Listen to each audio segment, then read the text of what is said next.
Estas férias leve o observador no bolso. Na praia, no campo ou entre viagens, acompanhe toda a atualidade sem limites. Assine com 40€ de desconto e habilite-se a ganhar uma estadia de 2 noites num dos hotéis boutique da Small Portuguese Hotels. Este verão, desligue da rotina, não da informação. Assine em observador.pt.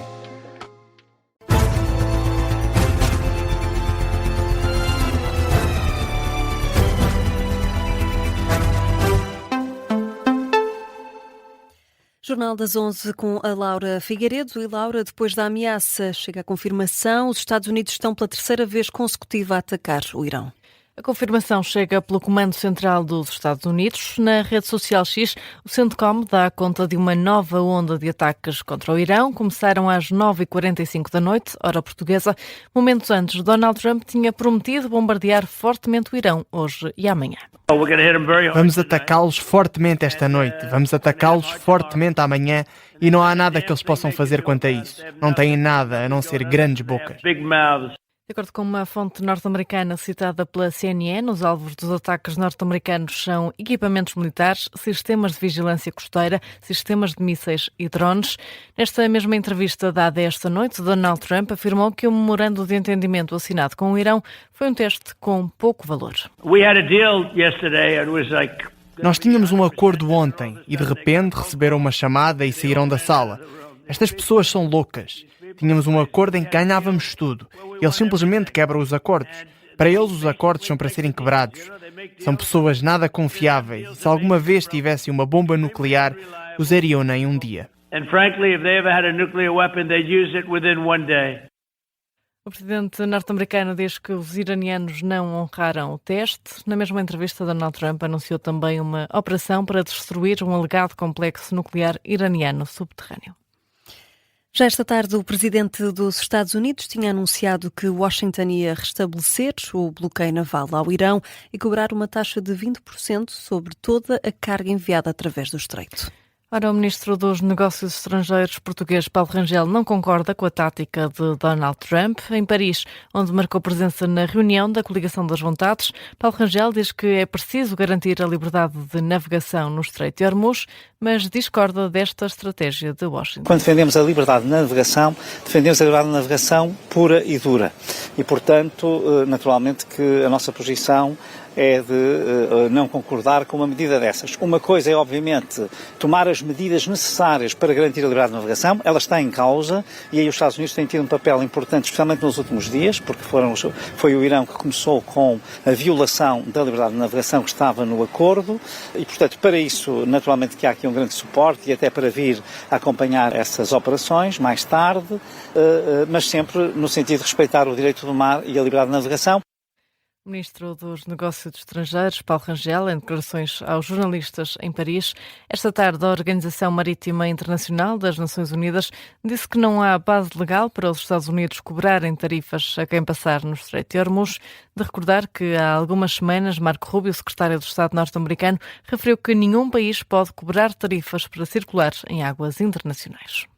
Entretanto, os preços do petróleo aumentaram depois do anúncio de Donald Trump. O petróleo Brent subiu 7,1% para $81,40 o barril, enquanto o petróleo norte-americano subiu para $76,50 o barril, os níveis mais altos desde 15 de junho. Na análise do Major-General João Vieira Borges, o anúncio da cobrança de taxas no Estreito de Hormuz feito por Donald Trump é incompreensível e deixa os Estados Unidos numa situação muito delicada. Efetivamente, se o Irão estava a infringir o direito internacional e a Organização Marítima Internacional apelou hoje que o Estreito de Hormuz deve estar livre de qualquer taxa em encargo. Portanto, se a grande crítica dos Estados Unidos e da comunidade internacional sobre o Irão era efetivamente as taxas, os Estados Unidos colocam-se numa situação muito delicada. Isto faz parte dos discursos incompreensíveis de um presidente dos Estados Unidos, não é? Pode dizer que pode e deve fazer o bloqueio, mas estar a dizer que vai receber muito dinheiro e que vai receber agora 20% da carga transportada por esse trabalho é perfeitamente indescritível num presidente dos Estados Unidos. A crítica do Major-General João Vieira Borges no Gabinete de Guerra da Rádio Observador. Na atualidade nacional, a Ministra da Saúde aguarda esclarecimentos do INEM sobre a morte de um homem na Vila das Taipas, em Guimarães. O Instituto Nacional de Emergência Médica anunciou ontem que vai averiguar por que motivo foram enviados os bombeiros voluntários de Guimarães para socorrer um homem de 48 anos que estava em paragem cardiorrespiratória na Vila das Taipas. O caso aconteceu no sábado. De acordo com o comandante da corporação local, os bombeiros da Vila das Taipas demorariam entre 3 e 5 minutos a chegar à vítima, enquanto os bombeiros de Guimarães estão a cerca de 9 km e perto de 14 minutos do local da ocorrência. Ora, questionada sobre este caso, hoje a ministra Ana Paula Martins diz que está à espera das explicações do presidente do INEM. O INEM está a avaliar essa situação, exatamente perceber porque é que não foram os bombeiros de Taipas e teve que ser acionado quer a VMER, quer a outra unidade, digamos, de uma corporação de bombeiros mais distante. Certamente que o presidente do INEM muito rapidamente virá explicar o que é que se passou e eu acho que é importante ouvirmos aquilo que o presidente do INEM tem para dizer. A Ministra da Saúde, em declarações aos jornalistas à margem de uma cerimónia em Miranda do Corvo. A propósito deste caso, a Associação Nacional de Bombeiros e Agentes de Proteção Civil exigiu hoje um esclarecimento imediato. Também a Associação Nacional de Técnicos de Emergência Médica considera que este episódio representa mais um sinal preocupante da capacidade do INEM para gerir a resposta pré-hospitalar. O Chega vai pedir a demissão do Ministro da Administração Interna no debate do Estado da Nação, em causa as alegadas ameaças feitas por Luís Neves ao partido. E também a polémica em torno dos contratos adjudicados pela Polícia Judiciária à empresa de um empreiteiro próximo do governante. Ora, André Ventura entende que Luís Neves tem respostas a dar. E na quinta-feira o Partido Chega terá a oportunidade, com a mesma frontalidade com que aqui exigiu estes esclarecimentos, de dizer ao Primeiro-Ministro que este Ministro da Administração Interna não deve continuar enquanto ameaçar jornalistas, mesmo que nós não gostemos desse jornalismo. Não deve continuar enquanto ameaçar líderes da oposição, mesmo que nós não gostemos desse estilo de fazer política. E que o Ministro da Administração Interna não pode querer um regime para si, diferente de todos os que exige para os outros políticos em Portugal. É a nossa democracia que está em causa. O líder do Chega diz mesmo que as suspeitas sobre o Ministro da Administração Interna devem ser esclarecidas antes do debate do Estado da Nação. Já sobre as alegadas ameaças de Luís Neves ao Chega, André Ventura não tem dúvidas, diz que as imagens são incontornáveis. Ontem, Luís Neves recusou ter ameaçado André Ventura durante o debate quinzenal de 27 de maio. O Ministro da Administração Interna considera muito estranho que a publicação tenha sido feita agora, mais de um mês depois. Laura, vamos também atualizar a informação de âmbito local. Em Oliveira de Azeméis, o Governo autorizou o abate de 52 sobreiros para permitir a construção dos reservatórios de água na Vila de Fajões. A decisão desbloqueia um processo que dura mais de um ano e que mantinha a população sem acesso à nova rede de abastecimento público da freguesia.